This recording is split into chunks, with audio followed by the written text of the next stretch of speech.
Sir, ಈಗ ಸರ್ಕಾರ ಮತ್ತೆ ಹೇಮಾವತಿ ಎಕ್ಸ್ಪ್ರೆಸ್ ಕೆನಾಲ್ ಶುರು ಮಾಡ್ತೀನಿ ಅಂತ ಹೇಳಿ.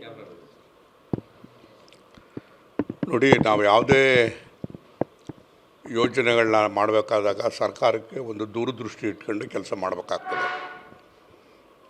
ಒಂದು ಇವತ್ತು ಜನರು ಕೂಡ ಅರ್ಥ ಮಾಡ್ಕೋಬೇಕು, ಮುಖಂಡರುಗಳು ಕೂಡ ಅರ್ಥ ಮಾಡ್ಕೋಬೇಕು. ನಮ್ಮ ಜಿಲ್ಲೆಗೆ ವರದಾನ ಆಗ್ತಕ್ಕಂಥದ್ದು ಅಂತ ಹೇಳಿದ್ರೆ ಮೇಕೆದಾಟು ಆಗೋದೇ ಇಲ್ಲ ಅಂಥೇಳಿ ಬರೀ ಮಾತಾಡ್ತಿದ್ದಂಥ ಸಂದರ್ಭ ಇತ್ತು. ನಾನು ಕಾನೂನು ಸಚಿವನಾದಂಥ ಸಂದರ್ಭದಲ್ಲಿ ಅದು ತಾಂತ್ರಿಕವಾಗಿರ್ತಕ್ಕಂಥ ಕಾನೂನಿನ ಒಪಿನಿಯನ್ ತಗೊಂಡು ಅದನ್ನು ಅನುಷ್ಠಾನ ಮಾಡಬೇಕು ಅಂತ ತೀರ್ಮಾನ ಮಾಡಿದ್ದು ನಮ್ಮ ಕಾಲದಲ್ಲೇ, ನಮ್ಮ ಸರ್ಕಾರ ಇದ್ದ ಕಾಲದಲ್ಲೇ. ಈಗ ಅದನ್ನು ಮೇಲೆತ್ತಿ ಸುಪ್ರೀಂ ಕೋರ್ಟ್ಗೆ ಹೋಯ್ತು.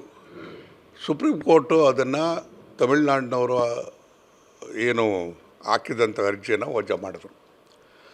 ಅದಾದ ಮೇಲೆ ಮೊನ್ನೆ ತಿರುಗಿ ಸುಪ್ರೀಂ ಕೋರ್ಟಿಗೆ ರಿವಿಷನ್ ಪಿಟಿಷನ್ ಹಾಕಿದರು. ರಿವಿಷನ್ ಪಿಟಿಷನ್ ಹಾಕಿದಾದಮೇಲೆ ಅದು ಕೂಡ ವಜಾ ಆಯಿತು. ಈಗಾಗಲೇ ಕರ್ನಾಟಕ ಸರ್ಕಾರ ಮೇಕೆದಾಟನ್ನು ಅನುಷ್ಠಾನ ಮಾಡೋದಕ್ಕೆ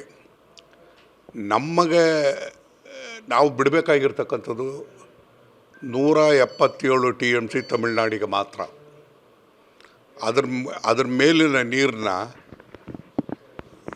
ಯಾರೂ ಕೂಡ ನಿರ್ಬಂಧ ಮಾಡೋದಕ್ಕೆ ಸಾಧ್ಯ ಇಲ್ಲ. ಸೊ ಆ ಹಿನ್ನೆಲೆಯಲ್ಲಿ ಮೇಕೆದಾಟನ್ನು ನಾವು ಕಟ್ಟಬೇಕು ಅಂತೇಳಿ ತೀರ್ಮಾನ ಮಾಡಿದ್ವಿ.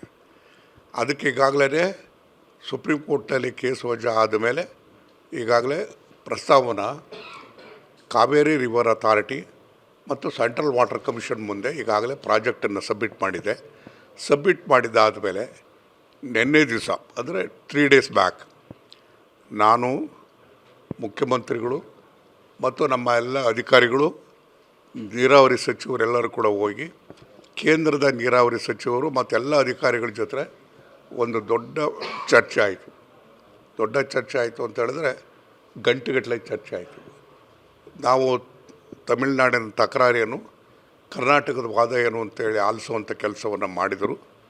ಬಹುಶಃ ಎಲ್ಲೋ ಒಂದು ಕಡೆಗೆ ಇದನ್ನು ಸೆಂಟ್ರಲ್ ವಾಟರ್ ಕಮಿಷನನ್ನು ಕಾವೇರಿ ರಿವರ್ ಅಥಾರಿಟಿ ಮುಂದೆ ವಿಚಾರ ಇರೋದ್ರಿಂದ ಕೇಂದ್ರ ಸರ್ಕಾರ ಅದನ್ನು ಪರಿಗಣಿಸ್ತಾ ಇದೆ ಮತ್ತು ಎಲ್ಲೋ ಒಂದು ಕಡೆಗೆ ನಮ್ಮ ಪರವಾಗಿರ್ತಕ್ಕಂಥ ತೀರ್ಪು ಬರ್ತದೆ ಅಂತಕ್ಕಂಥ ವಿಶ್ವಾಸ ಇದೆ. ಅದೇ ರೀತಿ ಮುಖ್ಯಮಂತ್ರಿಗಳು ಕೂಡ ಪ್ರಧಾನಮಂತ್ರಿಗಳನ್ನೂ ಕೂಡ ಭೇಟಿ ಮಾಡಿ ಮನವರಿಕೆ ಮಾಡಿದ್ದಾರೆ. ಯಾವುದೇ ಸಂದರ್ಭದಲ್ಲೂ ಕೂಡ ನಾನು ಒಂದು ಅರ್ಥ ಮಾಡ್ಕೋಬೇಕು, ತುಮಕೂರು ಜಿಲ್ಲೆಯ ನಾನು ಮುಖಂಡರಲ್ಲಿ ಮನವಿ ಮಾಡ್ತಕ್ಕಂಥದ್ದು, ನಮಗೆ ಈ ಬಾರಿ ಹೋಗಿರ್ತಕ್ಕಂಥ ನೀರು ಎಷ್ಟು 177 TMC ತಮಿಳ್ನಾಡಿಗೆ ಬಿಟ್ಟು ಸುಮಾರು 400 TMC ನೀರು ಹರಿದು ಹೋಗಿದೆ. ಪ್ರತಿ ವರ್ಷ 50ರಿಂದ 350-400 TMC ನೀರು ಹೋಗುತ್ತೆ. ಅದನ್ನು ನಾವು ಎಲ್ಲಿ ಹಿಡಿದಿಟ್ಕೋಬೇಕು ಅಂತ ಹೇಳಿದ್ರೆ ಹೇಮಾವತಿ ವಲಯದಲ್ಲೇ ನಾವು ಅದನ್ನು ನೀರನ್ನು ಹಿಡಿದಿಟ್ಕೊಳ್ಳೋಂಥ ಕೆಲಸ ಮಾಡಬೇಕಾಗುತ್ತೆ. ಹೇಮಾವತಿನಲ್ಲಿ ಎಷ್ಟಿದೆ, ಹೋದ ವರ್ಷ ಮಳೆ ಬಂದಿದ್ದು ಎಷ್ಟು, ಡ್ಯಾಮ್ ಕೆಪಾಸಿಟಿ 37, ಅದನ್ನು ಯುಟಿಲೈಸೇಷನ್ ಬಳಕೆ ಮಾಡ್ತಕ್ಕಂಥದ್ದು 77 TMC, ಬಂದದ್ದು ನೀರು ಎಷ್ಟು ಹೋದರೆ 105 TMC. ಎಲ್ಲಿಗೆ ಹೋಗ್ತದೆ ಎಲ್ಲ KRSಗೆ ಹೋಗ್ತದೆ, ಅಂತಿಮವಾಗಿ ತಮಿಳ್ನಾಡು ಸೇರ್ತದೆ, ಸಮುದ್ರ ಸೇರ್ತದೆ. ಸೊ ಇದಕ್ಕೆ ಎಕ್ಸ್ಪ್ರೆಸ್ ಕೆನಾಲ್ ಯಾಕೆ ಬೇಕು ಅಂತ ಹೇಳಿದ್ರೆ, all of a sudden express ಕೆನಾಲ್ನ ಮಾಡೋಕ್ಕೆ ಹೋಗಿಲ್ಲ. ಈಗಾಗಲೇ ನಾವು ಮಾಗಡಿ ಮತ್ತು ಕುಣಿಗಲ್ಗೆ ನೀರು ಕೊಡಬೇಕು ಅಂತಕ್ಕಂಥದ್ದನ್ನು ನಾವು ಹಿಂದಿನ ಸರ್ಕಾರದಲ್ಲಿ ತೀರ್ಮಾನ ಮಾಡಿರ್ತಕ್ಕಂಥದ್ದು. ಶ್ರೀರಂಗ ಏತ ನೀರಾವರಿ ಯೋಜನೆ ಅಂತೇಳಿ ಮಾಡಿರ್ತಕ್ಕಂಥ ಹಿಂದಿನ ಸರ್ಕಾರದಲ್ಲೇ ಕೆಲಸ ಮುಗಿದಿದೆ. ಈಗಾಗಲೇ ಕೋಟ್ಯಾಂತರ ರೂಪಾಯಿ ಖರ್ಚು ಮಾಡಿ ಕೆಲಸ ಮುಗಿದಿದೆ. ನೀರು ಕೊಡ್ತಕ್ಕಂಥ ಜವಾಬ್ದಾರಿ ಈಗ ನಾವು ಬರ್ತಕ್ಕಂಥದ್ದು ಹೇಮಾವತಿನಲ್ಲಿ. ಈಗ ತುಮಕೂರಿಗೆ ಬರ್ತಕ್ಕಂಥದ್ದು ನಾನು ಸಚಿವನಾಗಿದ್ದಂಥ ಸಂದರ್ಭದಲ್ಲೇ ಅದನ್ನು 0 to 73 73 ಕಿಲೋಮೀಟ್ರ್ವರೆಗೂ ಕೂಡ ಅದನ್ನು ಅಗಲೀಕರಣ ಮಾಡೋದಕ್ಕೆ 634 ಕೋಟಿ ಖರ್ಚು ಮಾಡಿದ್ವಿ. ನಾವು ಬಿಟ್ಟ ಮೇಲೂ ಕೂಡ ಮುಂದಿನ ಸರ್ಕಾರನೂ ಕೂಡ ಅದನ್ನು ಮುಂದುವರಿಸುವಂಥ ಕೆಲಸ ಮಾಡಿದೆ.